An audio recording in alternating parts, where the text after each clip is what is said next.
Hello, and welcome to today's webcast on sustaining employee engagement and high performance during periods of significant change. In particular, federal agencies are currently going through efforts to develop plans for reforming the federal government and reshaping the federal workforce. My name is Steve Shee. I'm the Deputy Associate Director for Senior Executive Services and Performance Management here at the United States Office of Personnel Management, and I'll be opening the program today. The objective of today's webcast is to share information and practices that federal agencies may consider on how to help employees sustain their engagement and performance levels during periods of significant change and uncertainty. The focus on engagement and performance is important so we may continue to achieve mission success. And we know from a great deal of research that high performance is correlated with employee engagement. For example, OPM has recently conducted research identifying 5 drivers of employee engagement to help achieve a high-performance culture: performance management, training and development, collaborative management, work-life supports, and merit system principles. We've incorporated these drivers into a new performance management philosophy, paralleling many new private sector practices and developed for agency use. We've named this new philosophy Performance Management Plus, where the plus stands for employee engagement, which we believe is the key to unlocking high performance and where the emphasis must be on people, not process. Recently, GAO has identified similar drivers of employee engagement and performance: constructive performance discussions, career development and training, work-life balance, inclusive work environment, employee involvement, and communication from management. So our speakers today and the content of this webcast will focus on strategies and tips to help federal agencies support and maintain employee engagement and high performance. And this is an important area of emphasis during periods of significant change when a workforce may often experience significant distractions and negative impacts to both engagement and performance. Today's event will feature a number of speakers, beginning with our key speaker, Dan Blair, most recently the President and CEO of the National Academy of Public Administration, discussing leadership practices for sustaining high performance and employee engagement. Then we'll have Wendy Whitaker and Wendy CannonGo from the Health Resources and Services Administration, presenting on how training assessments were incorporated into workforce reshaping efforts at their agency. We'll conclude with Alexis Adams and Rachel Schacht from OPM, who will discuss how to support employees during times of change through work-life programs and flexibilities. And now I'm excited to introduce our first speaker.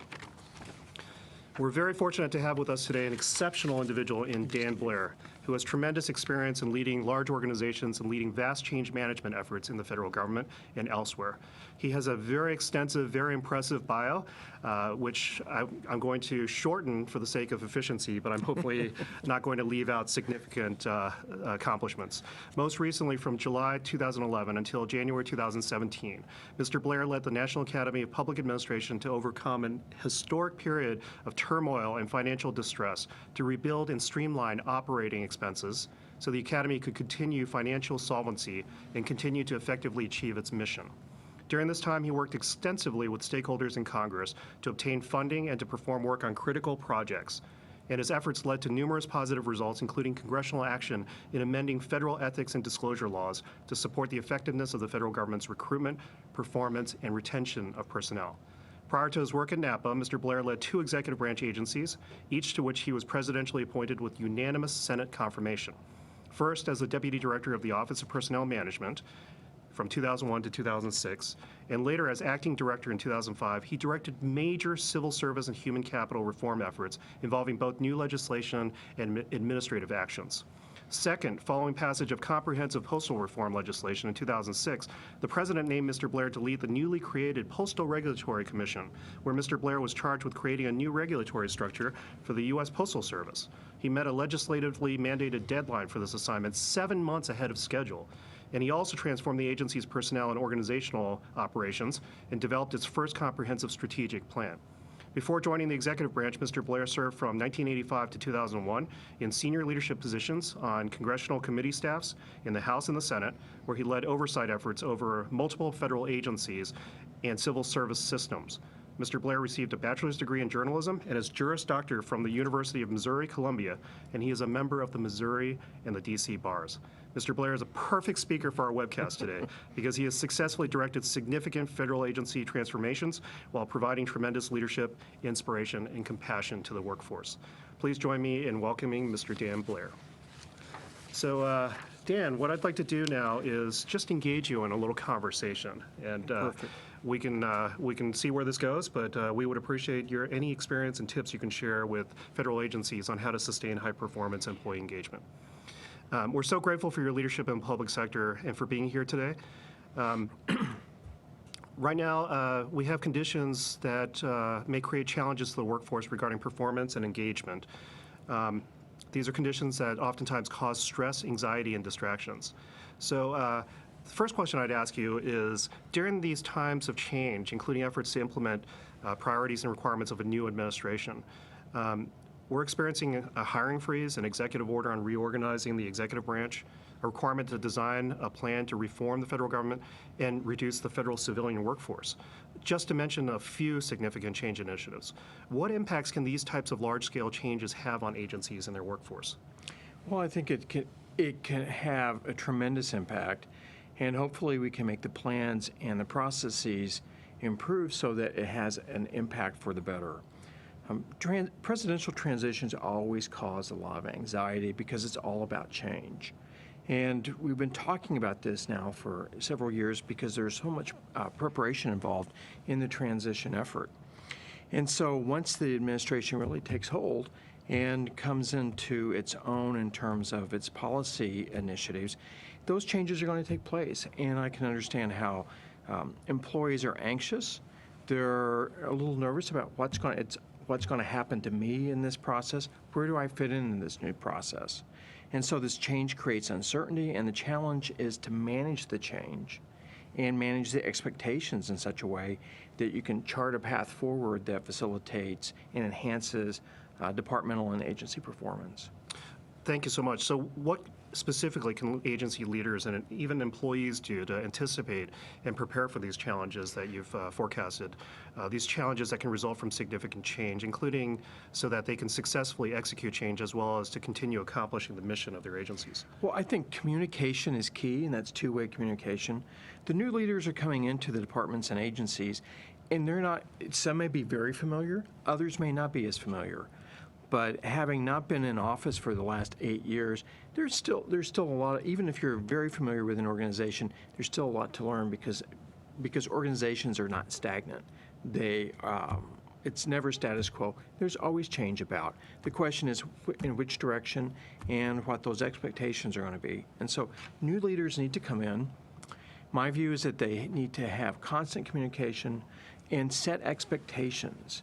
And I think that informing employees about the path that the agency is on helps the employees at least understand where they're going to be in a year or two down the pike. And if you allow those expectations to be set, then you can manage and chart that change and move forward. I think it's critical that as these changes take place that we keep the eye on the ball, which is performance and mission. And that's really what motivates federal employees about public service. It's that mission. And so the opportunity to participate in this change, the opportunity to navigate it, because there are some rough shoals ahead for some folks. Other change can be easier, some will be more difficult, but I think you need to establish the expectations and have that constant communication, because that constant communication will allow employees to make decisions. That's fantastic. You talked about the importance of the mission performance, and certainly the success of an organization will continue to enable both the organization and its people to really validate the value of their organizations and the success of their missions. So that's obviously an important factor, wouldn't you say? I'd say that's very important, and I think that as we proceed down this path, it's important to understand why these changes are taking place. I think that the administration put a pause when it came to hiring. There was a lot of publicity about that, but it really makes sense to take an assessment of an organization before you're bringing new people in.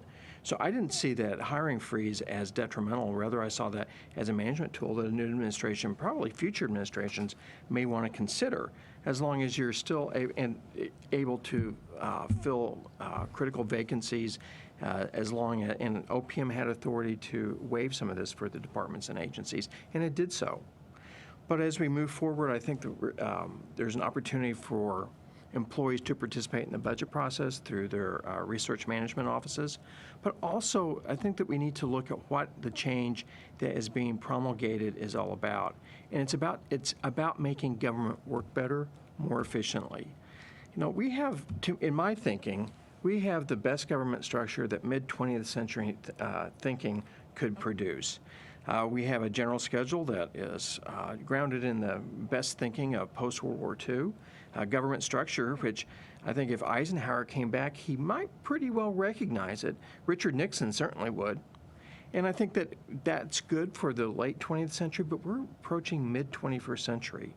And organizations cannot remain static. They have to evolve and grow. Otherwise, the alternative is not what was something that the alternative failure is not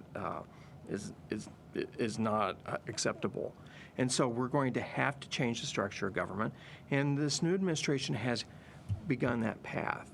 OMB has been working with that. I know that their agencies and departments will get their restructuring plans in on the 30th of June, but then those will be fleshed out more further in the budget process in September.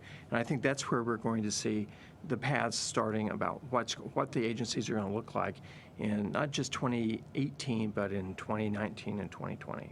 I really appreciate your reminder about what a solid foundation and what a beautiful structure we have in our federal government. And it's founded in a constitution that's the envy and the model for so many countries across the world. And I know you're going to speak to this later on. I'm going to ask you specifically about your experiences. But you spoke to also opportunities in times of change, right? Well, I think there are opportunities, and I think there are opportunities for high performers to shine during this process. And I think that's something that employees need to look at and decide where they want to fit into this new structure. But I understand the angst and I understand the uncertainty that this creates, but this is in response to the American people, and we do have a government structure that is really grounded in thinking from the 20th century, and I think it's time to move forward and see how we can better utilize the assets that we have as a federal government in delivering goods and services to the American people. We've talked about this before. I think that what I like about the restructuring effort is that it's more of a holistic one. It's been described as a decluttering process, and decluttering process in terms of organization, and that there are a lot of practices and procedures that are built up over time that contain redundancies and duplication, and those are things that we can look at and say, is there a better way of doing this? One of the things that the past administration and frankly the past two administrations have looked at is the concept of shared services, and that are there things such as back office, HR functions, financial, procurement that could be best centralized rather than having each separate entity doing these types of things or each separate bureau within a department doing that. Progress has been made in that fashion. I know that there was a lot of work done in the previous administration, and we've seen it done with payroll processing, where we brought it down from, I think it was 26 different payroll providers, or at least 24 plus, down to the current small number. And I think that's progress. And I think those are things that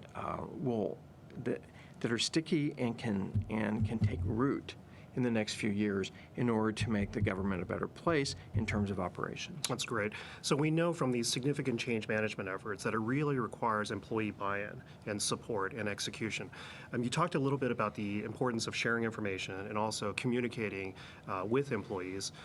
Can you speak a little bit more about that? I mean, what are ways that agencies can successfully get information and messaging across to their employees over an entire workforce, especially if employees are geographically dispersed and have varied work schedules? I think that's a challenge.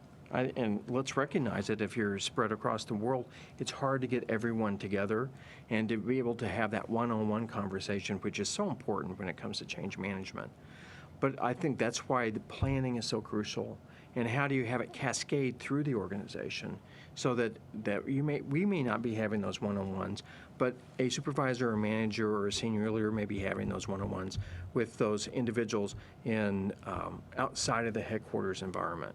I think transparency is key because transparency builds trust.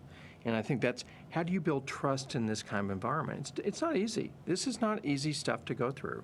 But at the same time, if we have a clear direction, you establish those expectations and there are no surprises. I think what bothers people most about when, a changing environment is when they're surprised.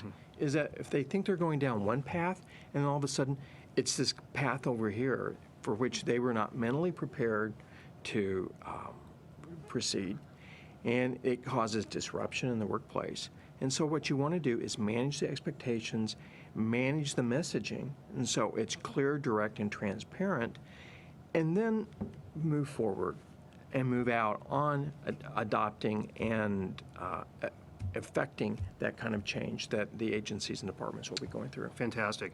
And part of communication is that it's two-way, right? So it's not just top-down from leadership down to employees. You talked about upcoming budget process. You talked about developing plans. What are ways, what are mechanisms where agencies can have employees really engage in these discussions and share ideas? Well, one of the ways is to have key point people who will be delivering these, who will be working on the plans and can effectively communicate that to the employees across the spectrum.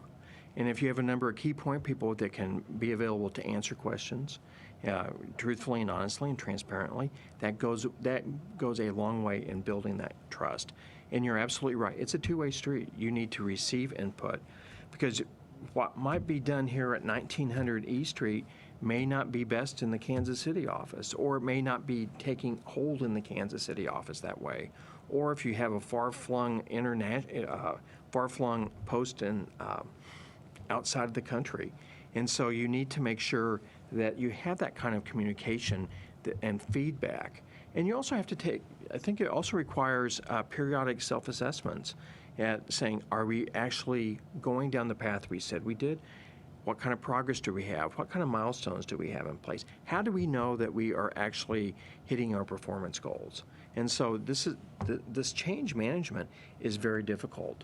But it's difficult in the sense that it requires a lot of constant, it's not hand-holding, but constant attention.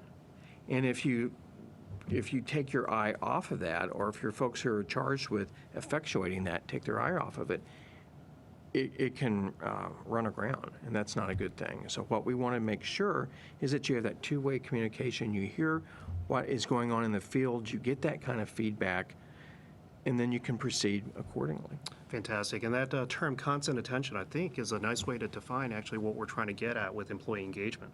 Employee engagement isn't about getting everything they want or making sure that people are happy at all times, but it's really about having that consistent attention so there's a dialogue and there's a focus on the quality of the relationship. Well, and I mentioned this earlier, there's that term hand-holding is kind of condescending in many different ways, because it's not hand-holding. We're all adults here, and we understand that processes and organizations change. But in moving forward down that path, you need that kind of attention and communication. And you, frankly, want that transparency so you can build the trust. Is this something that everyone's going to like? Absolutely not. And it's not here to win a popularity contest. But these are the decisions being made by the senior, or, from the president on down, and that the goal is to improve how government functions and delivers its services to the people. Yeah, that's not a partisan issue. That's a good government issue, and as long as we understand that we are going to improve government, so that it's just not improving for the next 2, 3, 4, 6. But this is for over the next, in the long term, the next 15, 20 years, how can we make this a better functioning organization for citizens is the goal. Fantastic. With respect to performance, both organizationally and for employees, it's very easy for us to sit at a table here and basically say, change is inevitable. It's a reality of life. Anybody that works long enough in a career will experience change. That's the one constant, and therefore we just need to adapt, we need to be resilient, and we need to basically find opportunities. So it's easy to say, but in a period where there's a lot of focus on workforce reductions, on reorganization, restructuring, even downsizing, and in an era of continuing constrained budgets, these are conditions that really can cause a lot of significant stress and anxiety. it's change, which creates stress, and it's anxiety as a result of uncertainty. So what specific strategies, in addition to communication, can leaders in organizations, from the top as an agency leader down to the first line supervisor, what can they really do to ensure that their employees keep the ball on high performance and continue focusing on mission? Well, let's look at how we've responded to these kinds of challenges in the past. This is not the first time in which government has tried, there have been initiatives to dramatically reform government. And this isn't really a piecemeal effort. This is across the board. And so look at what in the past, in the 90s, we went through significant downsizing. And I think we learned a lot from that experience. I think that experience caused a lot of angst. It saw a high degree of retirements for the first time. Really, we were offering buyouts and separation incentives. And I think that these are tools that have been refined over the years that will allow agency leaders to better shape their workforce. And if, RIFs are not a good thing, but if it comes down to RIFs, we know how to, we want to avoid those. So what are the RIF avoidance techniques and strategies that can be used? The early outs, the VSIPs and VERAs, to use the acronyms, but also there are other things, and I know that there are other tactics and strategies that can be used. I know OPM has put out guidance on this. You've put out the guidance on the RIFs, but you've also put out that workforce, I forgot the name of the workforce shaping document, Right. which lists the wide variety of tools that an HR specialist or HR practitioners can utilize, because frankly, the HR practitioner is going to be on the front line here, because how these tools are used, and not only how, but what tools are used, are subject to a number and varying different forms of review. And we want to make sure that they're being used properly. And that's why it's so important to have the HR practitioner across government to be very familiar and adept at using these. And in using these, you can help soften the blow. There are people who are going to be saying, look, I've worked on this program for the last 30 years, and I have expertise in this area, and if you want to, and if the decision is made that the program may change, may be transferred, and may be split apart, and those things happen, and that there are ways of allowing that employee through an early out or a buyout if he or she decides they no longer want to be part of this. There are also transfers available. There are assignments that are available. There are ways of dealing with this across government, and we're seeing that while this restructuring effort is going to be across government, we're seeing agencies and departments that are going to be impacted dramatically differently. You'll see increases, I believe, in VA, DHS, DOD, and then other departments or agencies like EPA and state. Their budget submissions show a dramatic reduction in the number of employees. And so are there ways of transferring some employees who have transferable skilled assets? There are many different tools that can be used, and those are where the HR practitioner, to me, comes in and can be extremely helpful. Fantastic.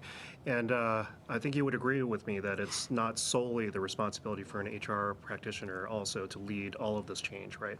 Well, of course not. It's up to the leaders, but the ones who can help effectuate it are the HR practitioners at helping the rules and guidance. But it's also going to take managers and supervisors. This kind of reminds me of the hiring process, and the work that's been done in this is that it's just not up to the HR practitioner to own the hiring process. It's up to the managers and supervisors and hiring officials. And so in this case, of course, the HR practitioner should be at the table, but at the same time, agency leadership is going to be the one who's taking the agency down that path, and they're going to have to be accessible, and they're going to have to be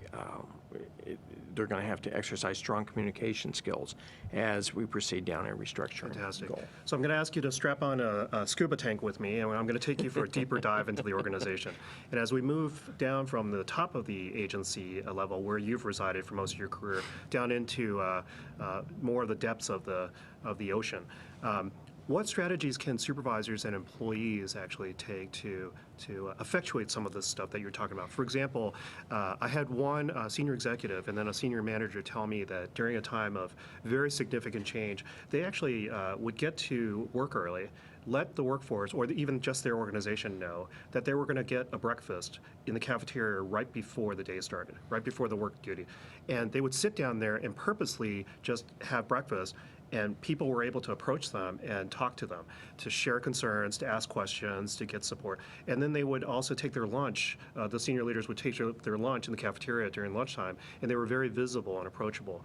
What types of tips would you have? What types of tactics have you used throughout your career to be accessible and to support the workforce? I think it's called the Opendoor policy, and that you need to make yourself available when employees have concerns and or fears or questions, because what you don't want is to have the rumor mill start. And that's the worst thing that can happen, is that so-and-so didn't see me because fill in the blank. And you can attribute, attributing motives to people that aren't there, or making it personal. We have to work hard to make sure that doesn't happen. And that's where the one-on-one conversations can come in. While they won't be sitting down with necessarily the senior leadership of the agency, the senior leadership of the agency should be engaging in communication efforts across the board. If it's webcasts, if it's an open, through some kind of online conversations. One of the best things I've ever seen is that you open it up to a question and answer like this, and then you leave it, after the conversation takes place, then the agency leader takes questions online and answers them like that. Because I think that the more that you hear from the leadership, the more that you can build that understanding of, I know where we're going. And it may not be a direction that you want to go, but at least you know that. And that helps soften the issue of where no surprises. Because the surprises is where, that's where morale heads. Is that if you think that you are moving down one path and then it's yanked out from under you, then you start questioning your value, you start questioning the value of what's going on. And in doing all this questioning, what gets hit? Mission. And that's what we all have to keep our eye on the ball on, is we need to be mission focused in everything that we do. And in order to do that, we need to have these other tools available that when we get distracted, we make sure that there are answers to those distractions. That's perfect advice. Thank you so much. I've been doing a lot of reading about this concept of empathy, and it's key to effective leadership and also to supporting change management. And to me, empathy is really about the golden rule, right, which we learned about when we were kids, and that is about treating other people the way we would want to be treated ourselves. Is that potentially a valuable tool that a supervisor could use? Well, I've been in workplace where leaders come in and said to the senior staff, I have no empathy. My children tell me I have no empathy. So I'm not, empathy is one thing, but just because I share and feel your pain doesn't mean that you're going to make it any better for them. I think more that there are other qualities that are just as important. And I think that's being direct and honest and forthright, and that you want to know what's going to happen. And the fact that you have empathy is, I think, a very good quality to have. It's not the sole quality, and if you don't have it, you can make up for it in other ways. And I think those other ways is just being a straight shooter, letting people know and establishing what those expectations are. Fantastic. And building and maintaining trust, right? Absolutely. That's how you get trust. Excellent. So let's dive down even further to the level of the line employee. And we've been talking a lot about leadership and the approaches leaders should take to fostering successful change management. As a line employee, what can I do to take ownership over the success and continuing viability of my own career in an environment filled with lots of change and uncertainty? Well, I would hope that these processes that the various departments are going through in restructuring allows for some kind of direct two-way communication with line employees in order to get feedback. Because it's our line employees who most often understand what the benefits and what the detriments are to the current processes and procedures. They experience it hands-on.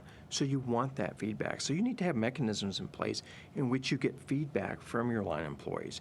If it's through the traditional hierarchy of supervisors and managers to executives, if that's effective, that might work. But if that's not effective, you need to devise some other strategies. Is it a way of communicating directly with bureau chiefs or agency heads or department heads, where sending some kind of messages? Is there a message board? What kind of is there a web page? Is there through social media? What kind of communication lines can be established to answer the questions for that line employee? And I think that for each department and agency, that may be different, depending upon what the mission is, depending on what the makeup of the workforce is, and depending upon what the restructuring effort might be. That makes a lot of sense.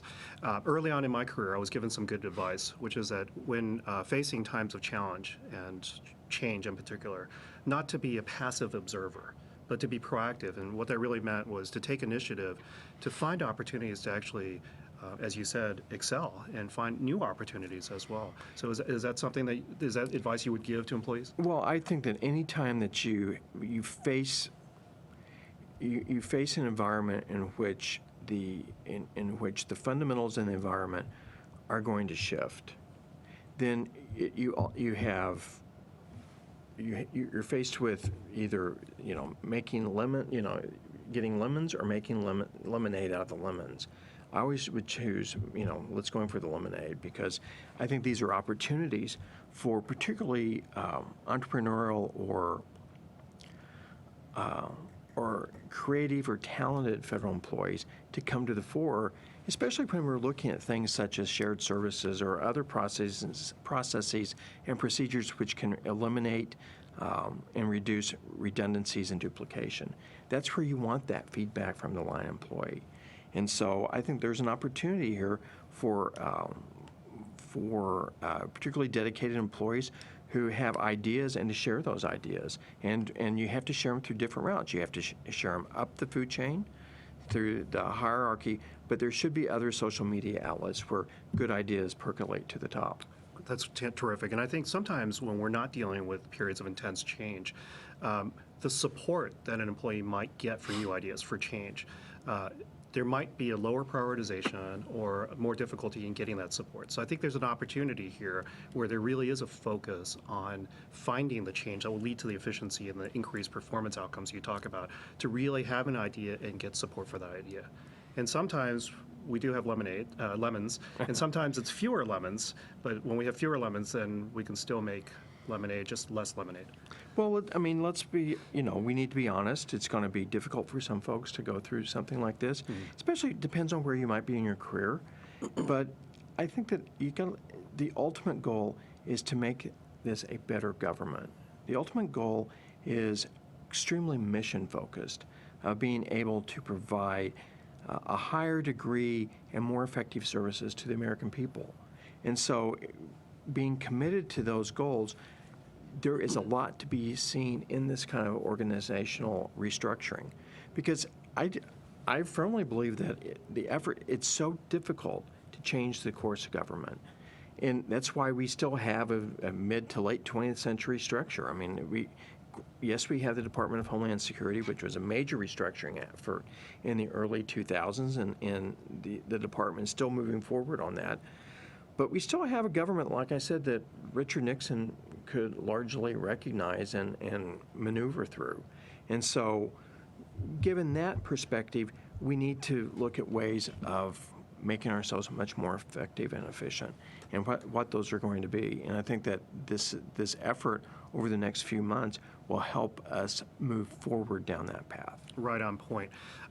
You've had such an impressive career, and I know our audience would love to hear some specific examples of how, as an employee and then later on as a leader rising through the ranks, including being the head of very huge, significant organizations, you were able to apply a lot of these principles that we talked about today. Well, we had talked about this earlier in our prep, and one of the things that came to mind, and it was kind of ironic, was that for the first 10 years of my career, I was part of the minority in the Congress. And I worked as the general counsel for the Post Office and Civil Service Committee. This was a House committee charged with civil service oversight and oversight of the Postal Service, government ethics, and some other jurisdictional areas.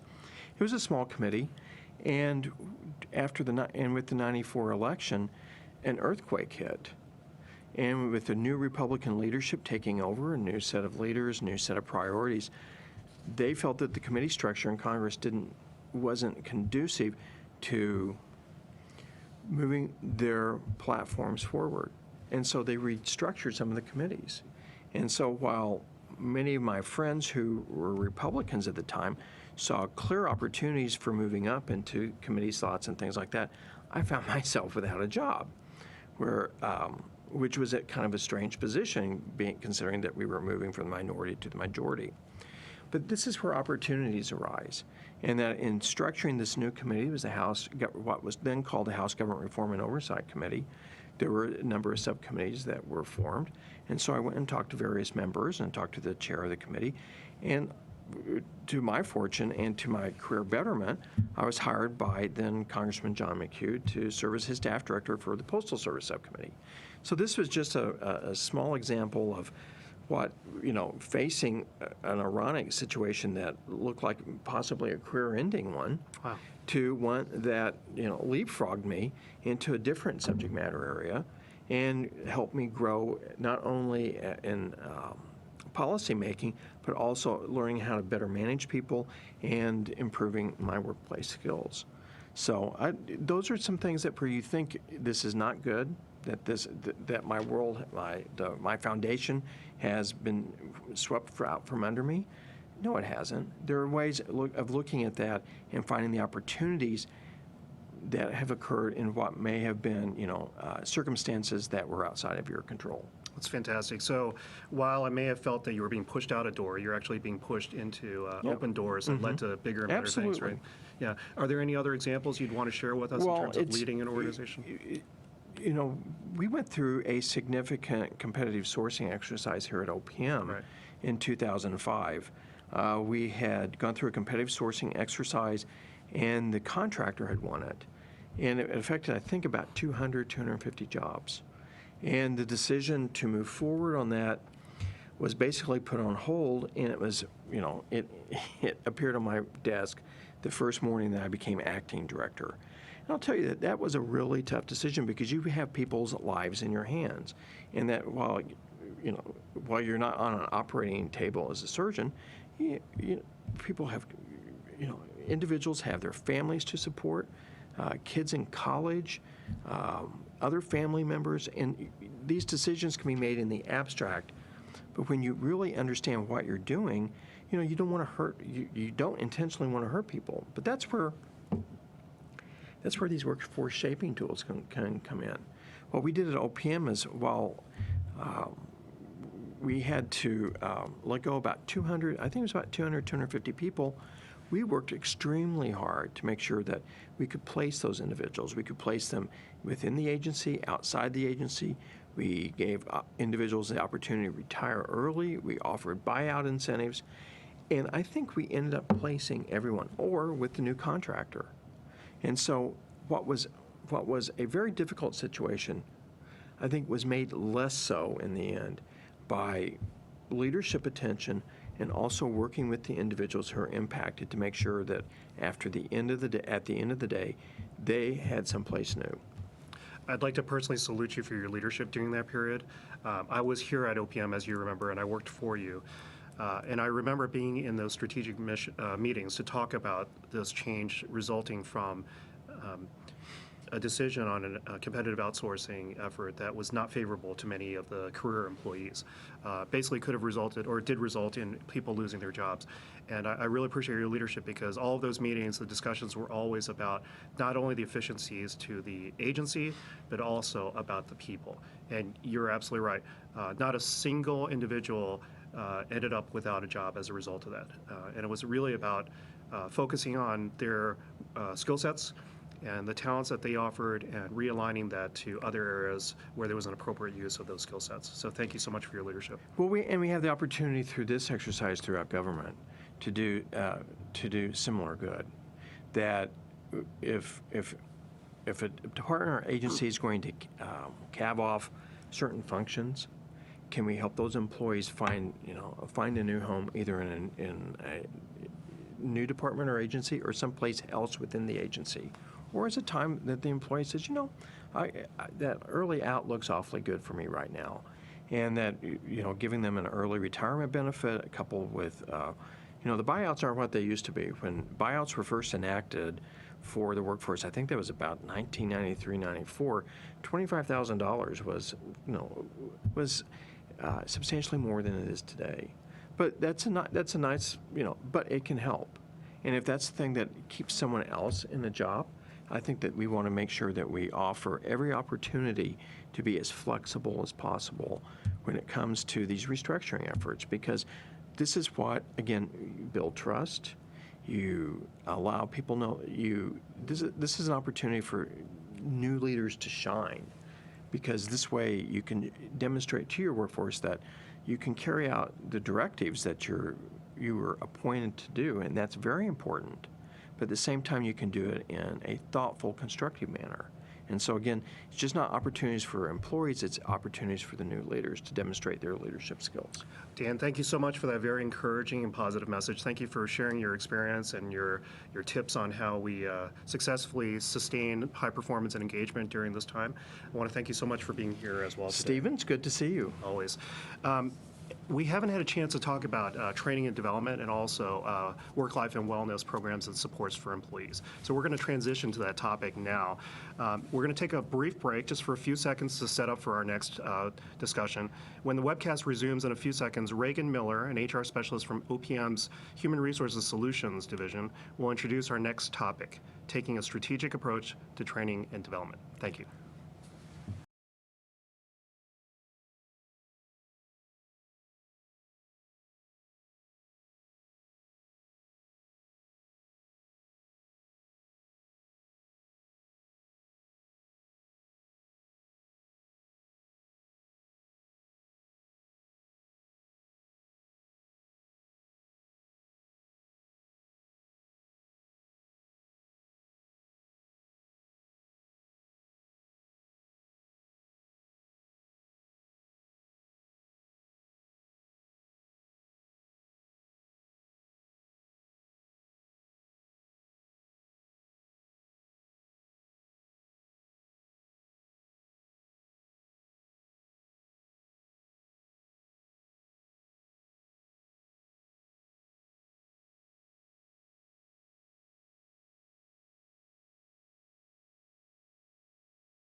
Hi, good afternoon.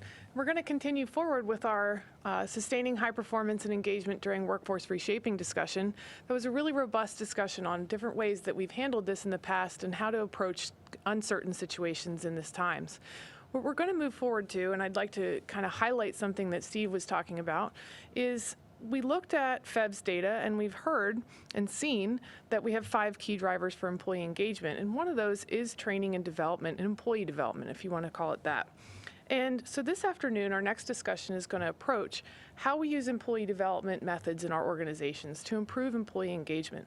Essentially, what we're saying is, if you invest in employee development, you're investing in employee engagement. They go hand in hand. So how do we make that work in our organizations? We actually have really great examples out there. And today, we have from the Health Resources Services Administration, or HRSA, Wendy CannonGo, the Deputy Director of Workforce Development, and we have Wendy Whitaker, the Director of Organization Development from the Division of the Bureau of Primary Healthcare at HRSA. Both of our guests today bring extensive experience in employee development methodology and workforce planning methodologies, and they have applied those in innovative ways at HRSA to help improve employee engagement. So for the next part of this afternoon, we're going to have both Wendy and Wendy present how they have approached employee engagement through employee development efforts.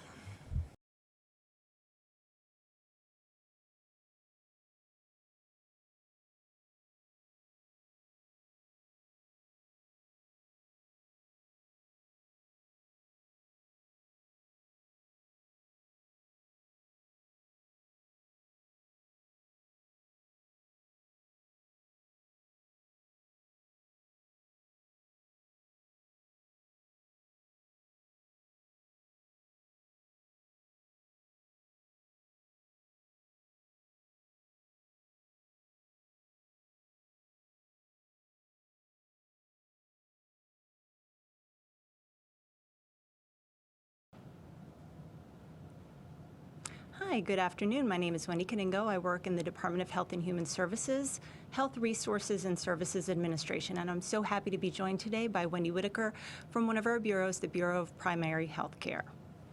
Today we're here to talk about our strategic approach to training and development at HRSA.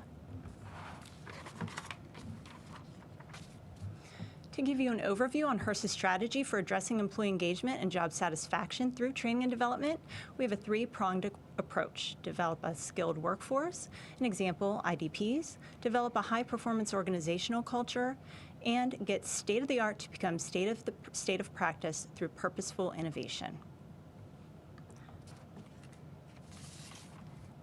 For those of you that are not familiar with HRSA, we are an operating division in the Department of Health and Human Services. In fiscal year 16, as you can see, we had a budget of $10.5 billion. We're primarily a grants-making organization. Our mission and goals are to improve health and achieve health equity through access to quality services, a skilled health workforce, and innovative programs.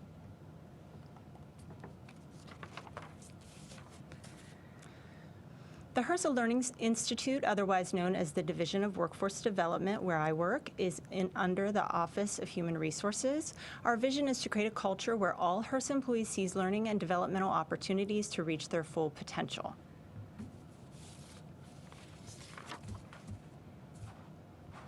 Our focus is on providing services and resources that will result in a skilled workforce, a high-performance culture, and an innovation mindset. That's our mission. In order to achieve our mission of a skilled workforce, we develop learning content that is relevant. We encourage engagement between our training and development staff with our customer managers and supervisors, and we ensure that our delivery meets our customers' needs. Our second goal is to create a high-performance culture. This is where culture and strategy come together, by creating a learning mindset and focusing on organizational needs and results. And finally, our third goal is to turn state-of-the-art into a state of practice. This is where we emphasize innovative projects, evaluate outcomes, and put processes in place to implement best practices. To delve further into goal number one, which is creating a skilled workforce, HRSA is working on a leadership continuum, which contains content for all employees at each level of our workforce. Okay, so this is a graphic, a model of our leadership continuum. If you notice, there is a yellow arrow near the bottom of the screen, and that's where we start at our fundamentals level. And this is what we want all HRSA staff to have at onboarding time. So coming in the door, we want all people to start learning at this level. And this is where we institute classes, assessments, and content that address what we know about high performers, emotional intelligence, and neuroscience. The arrow now has moved to the top of the screen where we have our orange just-in-time curriculum and our green preparatory curriculum. So on the left is a column of orange just-in-time, and in the middle is our green preparatory curriculum. We want to make sure that employees not only have the resources to help them do their jobs now, but also provide them resources to help them become eligible for higher levels in the organization and in their career.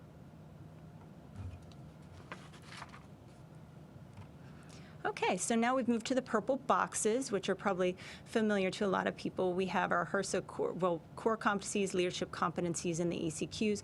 These are what we have for HRSA specifically as our core competencies, leadership, and executive core competencies of OPM, of course. Depending on your level of responsibility, the curriculum supports your development in these various aspects, in these core competencies, leadership, et cetera. And finally, on the far right, the vertical bars, they reflect how the various employee perspectives are infused at every level, including the integration of innovative concepts. To explain this a little further, we're going to move on to the next slide. We recognize that a government employee wears at any given time 2 to 4 hats. Everyone has a technical aspect to their job, so we created a number of programs to help employees develop their technical skills. For example, we have a project officer certification program and a grants management specialist certification program. And also, if you have supervisor in your position description, at any time you may be acting as a leader, setting the vision and the strategy for the organization. You may be a manager of a project or a team, and then you are also the supervisor who are managing your employees' time and leave, their performance, their development. You are utilizing the skills of labor and employee relations to address any issues. And so you have to be, we focus on development at all of these aspects of an employee so that they are able to have those skills that they need to succeed. So now I'm going to turn it over to Wendy, who is representing our Bureau of Primary Health Care. Thanks, Wendy. Thank you. I'm very happy to be here to share with you a little bit about the work we're doing in the Bureau of Primary Health Care. So we serve community health centers across the country, and part of our vision for developing staff is that a high-performing health center really starts with a high-performing bureau. So hopefully the examples that I've come here today to share also highlight some of the themes you heard earlier in the program in terms of transparency, engaging staff, and really all of us joining together to continue to make government strong and high-performing. So in addition to the leadership continuum with how we think about content and roles in the organization, in terms of staff's role in this, in seizing the opportunity for development, it's really embedded in the competencies at HRSA with the self-management competency, and that with staff there's an expectation that we all seek continued learning and improvement and identify skills to develop. So one of the tools we wanted to share with you that we use to help staff do this is the electronic individual development plan. Hopefully the IDP is not new to many of you. You may already have approaches to leveraging technology with the IDP. At HRSA, we wanted to make the tool very easy to use and easy to access. Ensuring that staff can regularly update and view the tool means that they'll have more successful conversations on a regular basis with their supervisor. Having the form electronic also means that we in the Bureau and in the agency can access data to keep us informed about what elements and goals that staff are working on and the development needs of staff across the organization. So we can monitor trends and make better informed data-driven investments in training resources. So prior to making this tool, we had found that only 50% of our staff had begun an IDP, and of those, only 35% had an active IDP with goals, and 7% had completed some of the activities in their IDP. So we knew that enhancing this tool was really critical at HRSA. Here's a view of our electronic tool. We leveraged our existing access to SharePoint technology and created a custom view for each employee. So when they click on a link, they see here a link to their own pre-populated IDP, as well as links to resources that help understand how to use an IDP.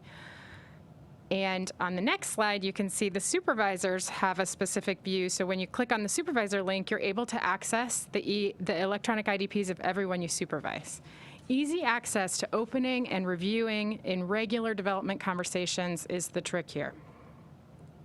Here's a view of the actual form. Again, it may not necessarily be new to you, but using SharePoint, we were able to make drop-down fields and pre-populate many of the general information fields. The staff can then more quickly and easily input their long-term goals. And on the next page here, identify their development opportunities with a drop-down of aligning to the competencies in their roles. Enter their activities and track progress. This was relatively easy to create in our agency. No outsourcing, low cost, simply leveraging the technology we already have. So back to you, Wendy. Thanks, Wendy. Okay, we already went over goal number 1, which was to create a skilled workforce. Goal number 2 was creating a high-performance organization.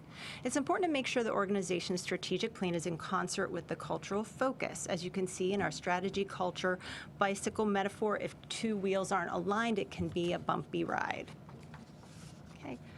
This visual demonstrates strategy and culture and how they need to work together. On the right-hand side, we have the culture, and on the left-hand side, we have strategy leading to results.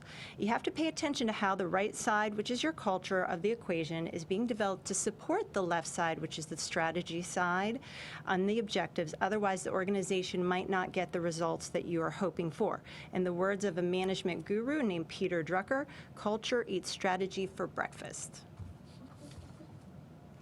So in sharing an example of bringing strategy and culture together in our Bureau, it's highlighted here in our approach to using survey data.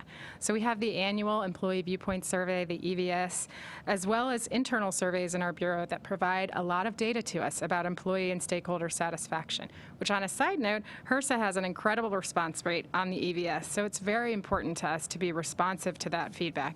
But it's only really actionable if we engage staff to connect the results with our behaviors, values, and practices. Here, we highlight the annual feedback loop, where we analyze our surveys and share results in the fall. We develop guidance for action planning with an emphasis on getting staff input and interacting with the results. We leverage technology to ensure action plans can be easily created, tracked, and ultimately implemented before the next round of surveys starts the cycle again. So here we leverage SharePoint again to create a simple portal to access our Bureau action plans, as well as available guidance, the priorities, and agency and department strategic plans. When you click on action plans, you see a dashboard view of our action plans, which was designed using Tableau. All staff are able to filter by the office, filter by priorities, and view quarterly progress of our actions, reflecting their input. So a lot of work goes on in order to formulate these plans with engaging interactions with staff, looking at the results, and then this is transparently showing what the actions are and empowering staff to view what progress we're making based on their input, aimed at moving the employee and stakeholder satisfaction needle, as well as meeting our mission most effectively. A critical piece to this is monitoring whether this is having an impact. So as you can see on this slide, we're monitoring the survey items related to this work and watching trends, and we're seeing very significant positive trends in moving these needles. The important piece here is using the survey results as a point of engagement with our staff to collaborate on shaping our actions on a cyclical basis. Okay, finally on to goal 3, getting state-of-the-art to become a state of practice at HRSA. HRSA is focused on how to encourage innovation as a mindset among its staff. So what is innovation? In this case, we're referring to having employees keep an open mind toward doing something different that has a positive impact on the way we do work. So this is a very exciting part of our work in the Bureau. Of course, innovation is not a new concept in terms of improving our work, developing new approaches, but as Wendy highlighted, it's very much linked to the engagement of our staff and connecting to their learning opportunities and development activities to inspire better ways of improving our mission and reimagining the work that we do. Over the past couple of years, we've honed in on specific goals in this area in our Bureau, specifically increasing the understanding of innovation concepts among our staff, providing opportunities for collaboration, tools, and training, and measurably improving processes and services, as well as incentivizing innovation. Starting with the results here, again, looking at our annual survey data, we're seeing very positive trends in terms of rewarding creativity and innovation, feelings of empowerment, et cetera. We also track process outcomes here. So we track what work our innovation champions are doing and the numbers of innovative ideas that we're seeing. Similar to our action plan portal, we have leveraged SharePoint again here for a simple view as access for staff to access innovation. So they can access the innovation catalog, but they can also click here to share ideas and request support for their ideas and projects. The innovation catalog was also developed in Tableau, and it leverages the technology we already have. Again, rather than high-cost outsourcing, it's easily accessible via the web. It enables staff to see all of the innovative ideas and projects of their peers, and most importantly, to link directly with points of contact for those projects.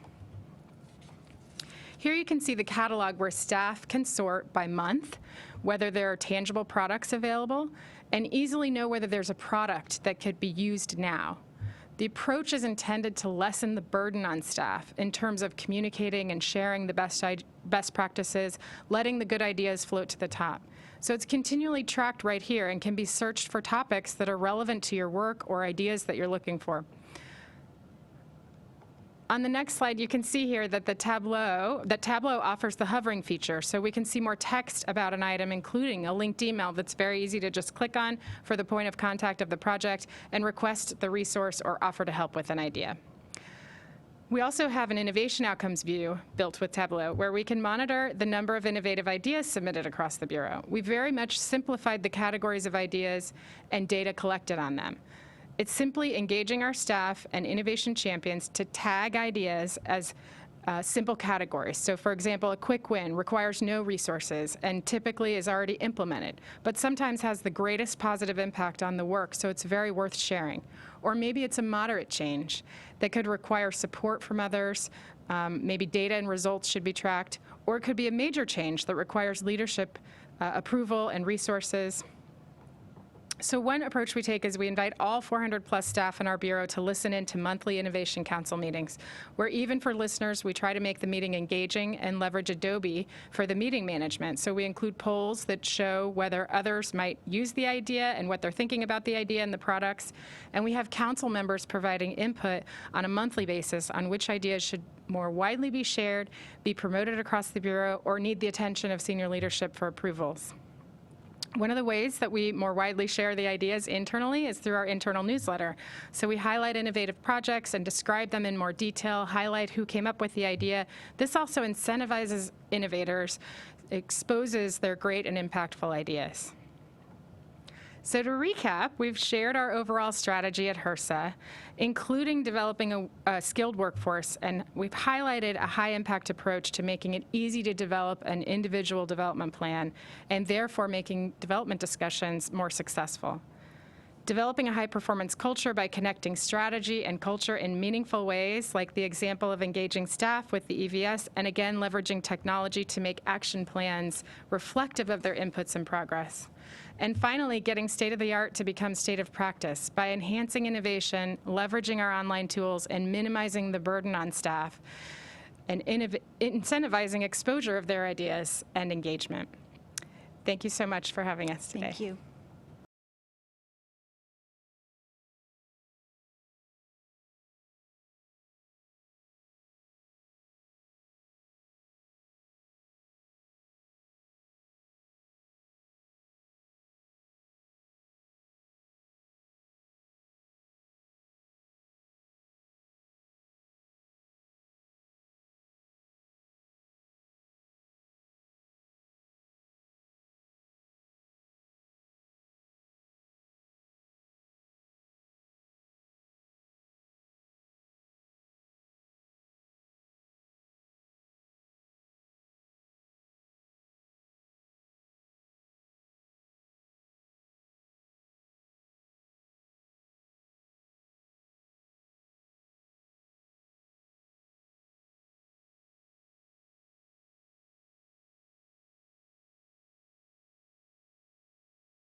Hi, everyone. Rachel and I are pleased to join you now to talk a little bit about what we do in the Government-Wide Work-Life Office and how work-life can support the federal government and the employees within agencies during times of organizational transition. As we've mentioned a couple of times during today's session, times of organizational transition can be challenging, but they can also offer incredible times of opportunity. Employees affected by workforce restructuring can experience stress, fear, and other challenging emotions. During times of organizational change, it is important to ensure employees have the support they need to remain engaged and productive. There are things that agencies and managers can do to ease the sense of discomfort that employees may be experiencing and that often accompany transition.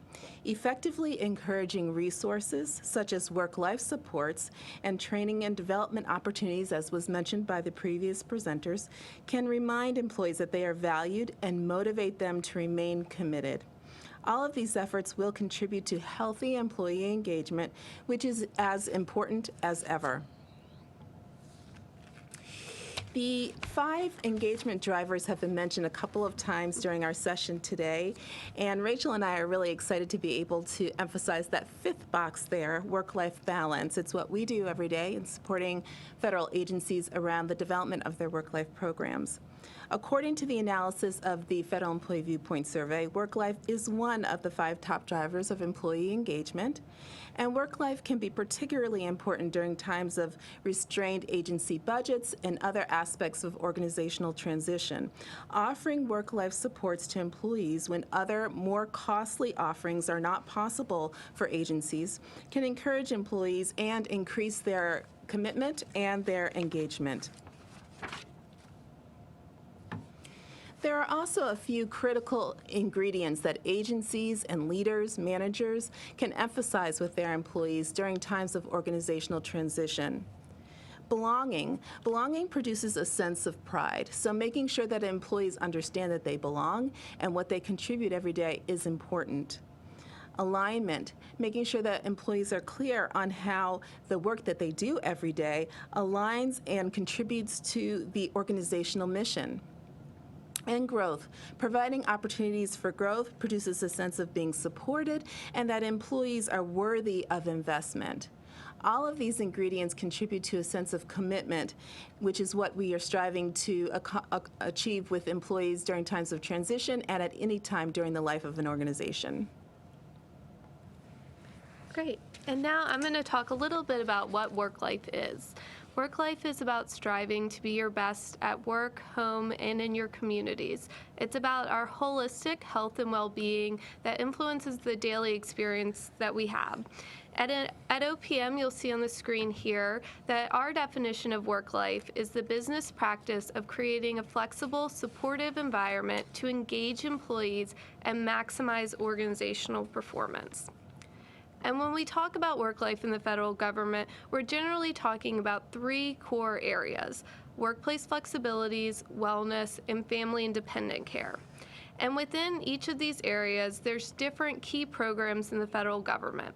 So for workplace flexibilities, we're generally talking about flexibilities that are offered in place and in time, so where you work and when you work. And those flexibilities include telework, flexible schedules, and leave programs. These are very critical tools to creating a culture of flexibility and work life, and these are also the most used work-life programs currently in the federal government. When we discuss wellness programs, we're discussing worksite health and wellness, employee assistance programs, and community service. Worksite health and wellness programs include a variety of health education and health services for employees to improve their physical and mental health and well-being. Employee assistance programs offer counseling and referrals and other supports for a wide range of personal issues and work issues that employees may be facing. And we'll be discussing a little bit more detail today, worksite health and wellness and employee assistance programs and their roles during organizational change. And then the last program area in that wellness component is community service. And those are opportunities for employees to engage with their communities. And then the last bucket, a core area of work-life programs, is family and dependent care. And these are supports for employees' caregiving needs. That includes child care, elder care, and all other employee care responsibilities, such as care for an adult with special needs. In today's world, we all know that it's impossible to separate your work life from your personal life, and if stress or conflict occurs in one of those areas, it's very likely that it will spill over into other segments of your life. And that's why work-life programs and supports that are offered to federal employees are so critical to our agency's success. We view work-life programs as strategic tools that can be leveraged to achieve valued outcomes for the government. When we discuss organizational outcomes, we're talking about things like retaining top talent, reducing overhead and real estate and healthcare costs, and improving performance and engagement. Especially these outcomes are things that we're looking for during times of organizational change and work-life programs and supports can influence. Our work at OPM's Work-Life Office builds upon research that shows when programs are implemented according to best practices, they can achieve significant benefits for employees as well as for organizations and communities. And now I'm going to turn it back over to Alexis to discuss the Employee Assistance Program a little bit more. Thanks, Rachel. We always get excited when we have an opportunity to talk about employee assistance programs, and particularly how they can play an important role during times of organizational transition. Many of you may understand and know that EAPs were originally designated across the federal government to support employees who had alcohol or substance abuse challenges. Since that time, EAPs have grown and now cover a wide range of wonderful services that can meet the needs of pretty much any federal employee at different seasons of their lives. And this is particularly important when an employee is facing an organizational transition, change in leadership, or other challenges that may come during times of transition. EAPs are required by law to be present in federal agencies across the government, and they are there to help employees through life challenges that may adversely affect their job performance. These services are largely free for employees, voluntary, and confidential. So they are a wonderful resource, but what we often find when we talk to agencies is that this wonderful resource is not utilized to the level that we'd like to see government-wide. And that is largely most likely because employees are not aware of the wonderful services and the broad range of services that are covered. These programs can help employees and managers address a broad and complex body of personal and workplace issues. And this is just a visual to tell you a little bit more about the EAP programs. Services such as mental illness, alcohol addiction, substance abuse, workplace conflicts, violence and bullying, emergency preparedness, crisis management, stress, financial problems, legal concerns, domestic violence, stalking and sexual assault, workforce restructuring and reduction in force, and grief are just some of the services that are covered by the employee assistance programs that you'll find within agencies. And so when we talk about services such as support around stress, support around financial problems, these are issues that all federal employees face at certain times in their lives and certainly may become more pronounced during times of organizational transition. And EAP personnel are there to support federal employees through these challenges. It's important to note that many agencies also offer services not only for federal employees, but they may also extend to the family members, the immediate family members of these employees. So it's certainly worth looking into. During times of workforce reshaping, it's important to make sure that employees are aware of these services. Some of the examples that you see on the current slide are particularly helpful during times of organizational transition. In addition to the services that I've already mentioned, there are services such as stress management, emergency backup and dependent care, consultation to managers on managing change, and intervention and support groups.